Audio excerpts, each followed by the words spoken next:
when you're moving from place to place, place. Good morning, good morning, morning.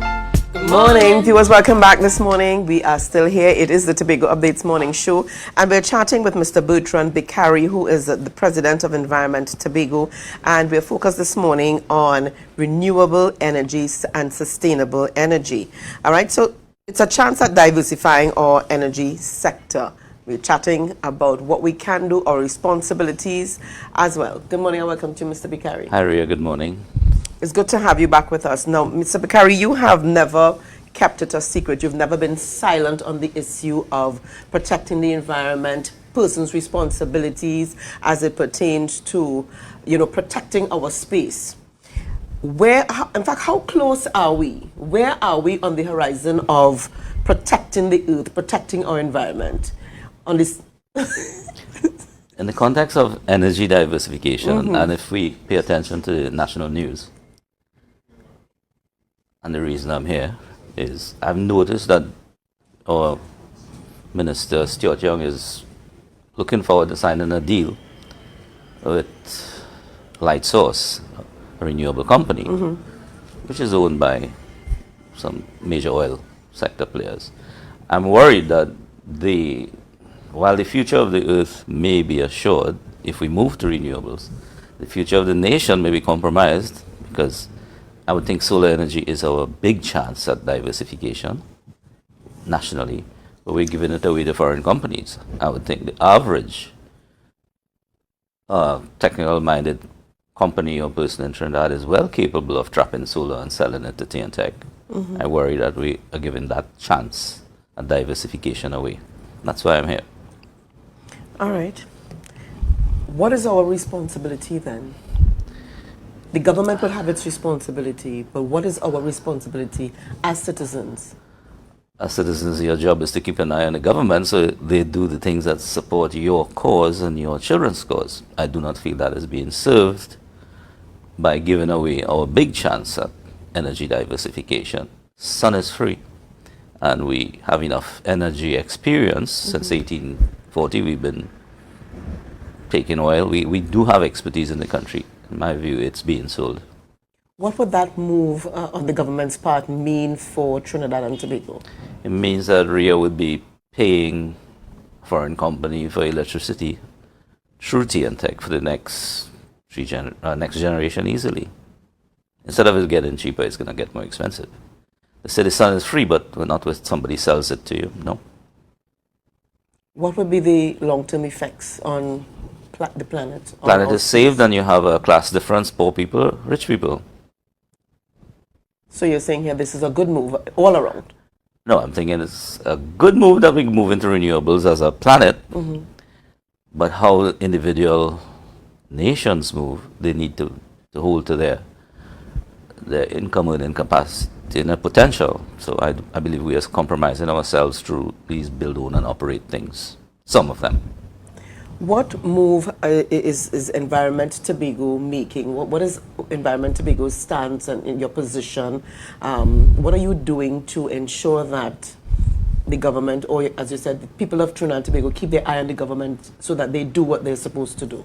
Well, Environment Tobago is a part of the civil movement. So if we observe something, we pass it on to people with bigger audiences, I guess, who play in that field, but this is pretty much an important thing.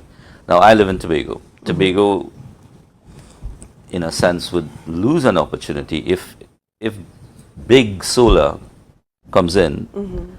Tobago wouldn't be able to generate power for itself. It'll still have to buy and pay to a multinational company. We should be focusing on small solar and sell the excess solar to TNTech, and they sell to the public, and we keep that. That is not something you want to have somebody come and have you buy from.